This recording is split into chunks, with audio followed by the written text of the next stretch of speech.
गिबियावनो आंनि खुलुमनायखौ जासिहरग्रोबाय। दिनै 20 जुलाइ, दिनैनि मोनाबिलिनि रादाबखौ फरायनो लादों आं। नोंथांमोना भिडिअ'खौ जोबजासिम नायलांबानो जाबाय। गिबि रादाबावनो दङ, आसामाव गोबां अखा आरो दै बाना जानायनि उनाव गुबुन गुबुन जायगाफोराव जापानिज आरो केपेलाइटिस थाम्फै जादों होनना मिथिनो मोन्दों आरो बिनि थाखाय मानसिफोरखौ साबधान थानो होदों।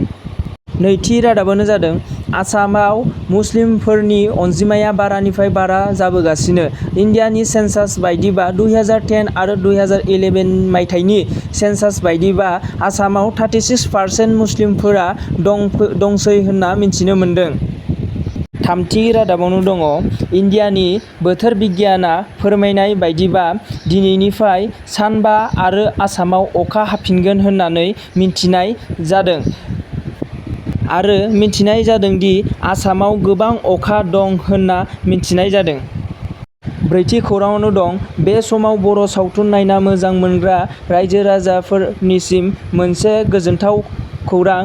बर' सावथुनजों मिथिजानाय बा बर' सावथुनजों सिनायजानाय रबि नार्जारिनि थैसाम 2 खौ फैगौ 13 आगस्तखालि देखायनो सिनेमा हलआव आखायाव लादों।